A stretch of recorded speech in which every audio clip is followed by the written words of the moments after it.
Hello everyone, Ruby Ravel here, and today I'm going to talk to you about Venus in Aquarius, square Uranus in Taurus, which will be taking place from January 7th to January 23rd and will be exact on the 15th. Now, a square represents a state of tension between two planets. Basically, two planets are in conflict. They are fighting, battling for the upper hand, for supremacy. And when this kind of tension comes to light between two planets, usually that's when life is more dramatic, when decisive things happen that change the course of our life in some kind of way. Now, if we take a quick look at the principal players involved, we can see very swiftly why Uranus and Venus might not necessarily be the most equable of bedfellows.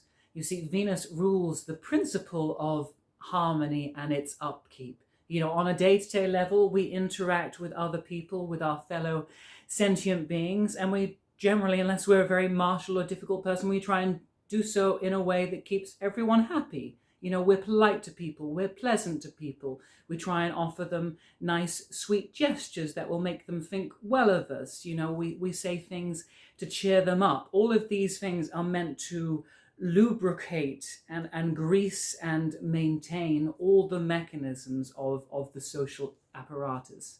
Because if we're making people happy and if they're making us happy, then everything goes smoothly and we can minimize unnecessary discord and conflict as much as possible.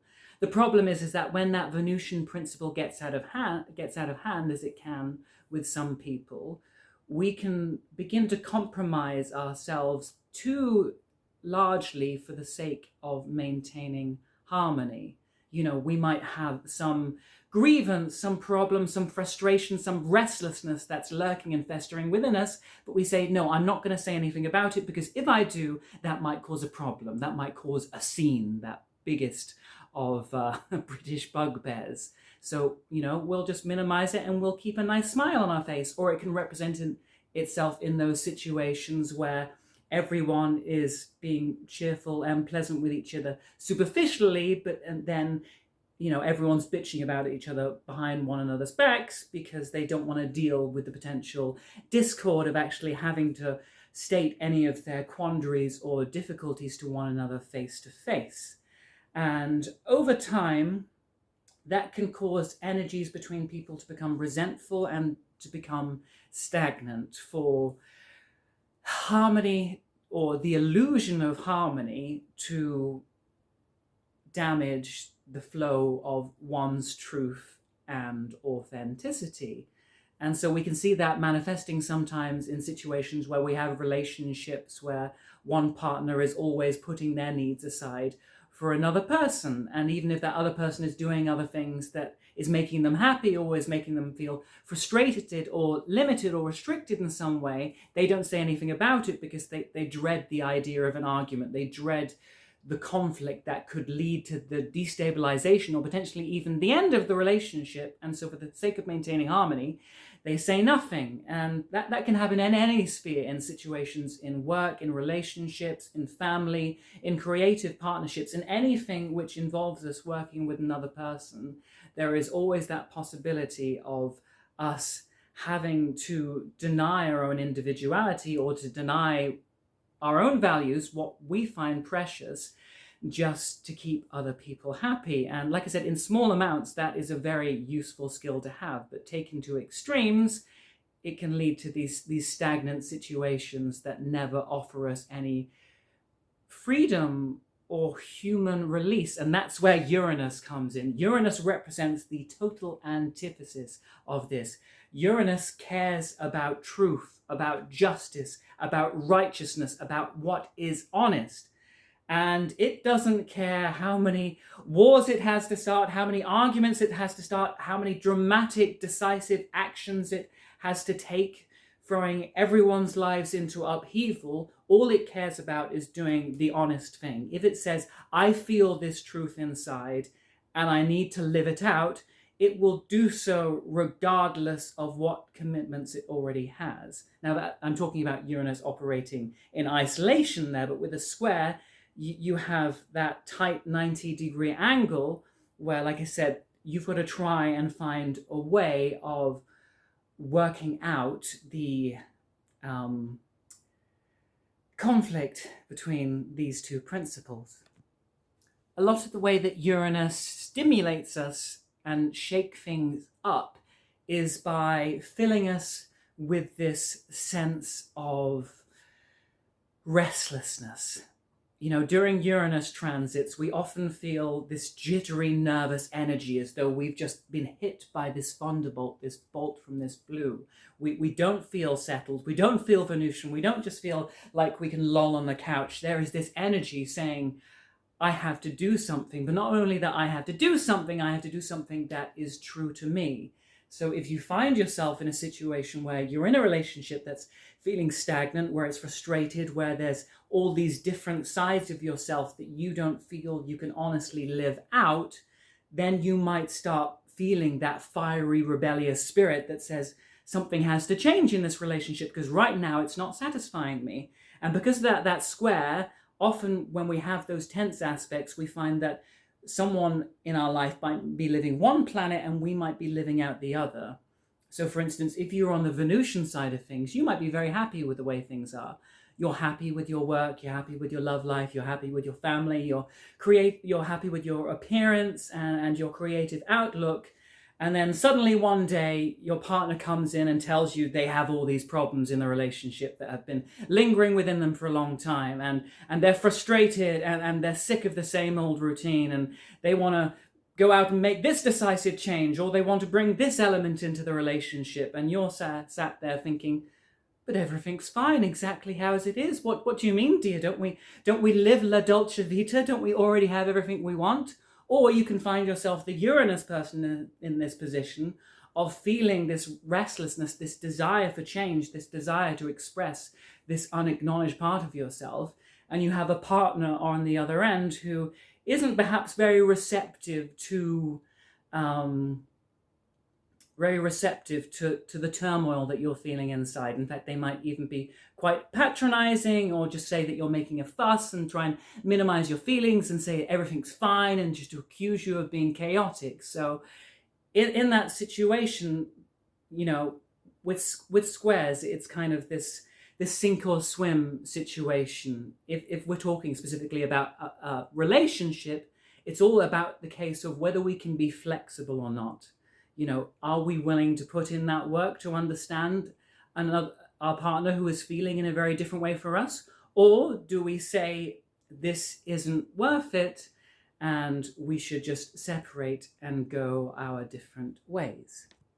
Now, like I said, how you feel about that quandary very much depends on which side of the square you are favoring. If you're that Venusian person who just wants to keep and maintain the relationships in your life as much as possible, then you're going to say, you know, I'm going to fight to hold on to this relationship provided it remains pleasant. If the relationship starts being too turbulent, too disruptive, too difficult, then I might go and find one that is a bit more easygoing, a bit more relaxed, a bit more based on pleasure rather than hard work.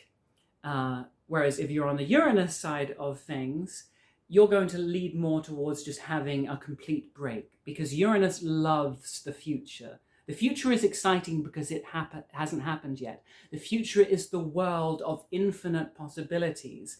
And if you cut yourself off from your existing commitments, from all these nasty entanglements that are restricting you from this freedom that you crave, then suddenly the world, at least in theory, is your oyster or bivalve of choice. The difficulty with that kind of tension between two dissonant planets is that it can be very easy to resort to extremes rather than finding the calibrated way of dealing with them both. Because the fact is, all relationships need renewal in order to keep on being valid. You know, we might have been with someone for 20 years or for a much shorter period of time and find that, you know, how the relationship started and where it is now isn't necessarily reflective of our values. Or we have perhaps through routine and mundane experiences allowed things to become stagnant and maybe actually fallen out of touch with the deeper inner core of our partner's self. And, we need to try new things together as a couple and explore new avenues and ways of doing things and relating, rather than just going down that very Venusian road of saying that if it ain't broke, why fix it? Likewise, on the other end of the spectrum, if we give Uranus too big a piece of rope, then it is very inclined to throw the baby out with the bathwater.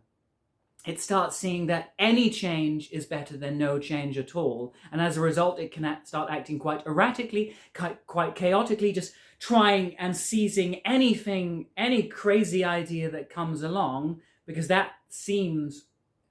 all of those options seem more attractive than just allowing oneself to remain in the stagnation and the frustration of how things are at the present. And that can mean making some really stupid decisions, some very irresponsible decisions sometimes, but also perhaps some very inspired and truly genius ones, and it's not always easy to tell which is which with Uranus, but we can sometimes find ourselves in a position with this transit where, in that lust for change, we throw away something that was actually very meaningful and sacred to us, only to find after the transit has ended that, oh, actually, I want that thing back. That thing made me happy, and maybe I was actually projecting some of my restlessness or frustration with other areas of my life onto my partner, onto my friends, onto my family members, and that wasn't fair. And I need to dig deeper and find out what it is I actually feel that I'm missing in life.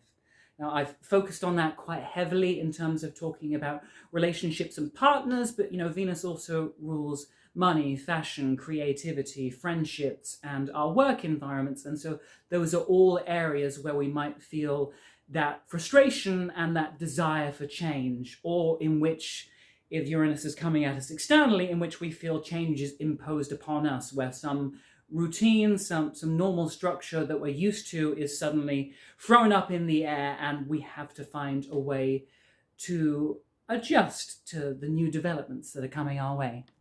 So there are all sorts of mundane ways that can play out.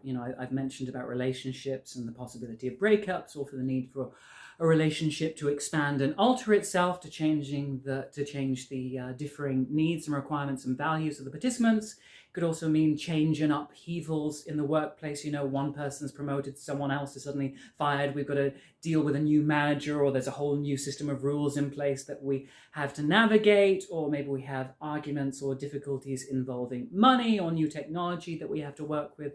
Uranus could definitely cause massive technological failure. On a less extreme level, that aspect can make us desirous of changing our appearance, because Venus governs beauty and all of the different techniques we use in which to ornament ourselves and make ourselves hopefully more beautiful and appealing and attractive to other people, as well as for our own sense of self-worth and self-esteem. So, under this aspect, you might suddenly think, I want to change a haircut, I want to dye my hair, I want to get a tattoo, I want to lose weight, I want to gain weight, I want to get some new jewelry, some new clothes, and throw out all those other clothes that have been accumulating in my home for all these times. You might just want to make big overhauls and changes in the layout of your home and the feng shui of your home. In general, for some people, this might be a much more extreme thing, where they might even want surgical intervention. In terms of changing their appearance. That is the more extreme end of the thing, and is more likely to be relevant to something going on in their personal birth chart. But for myself, for instance, on Monday, I will be starting facial hair removal treatment. So that is somewhat terrifying, but also very much in keeping with that Venus Square Uranus aspect. Anyway, I think that is enough for now, but if you have any questions, please leave a note in the comments, or any suggestions for things to do for future videos. But please like and share and subscribe for more esoteric content.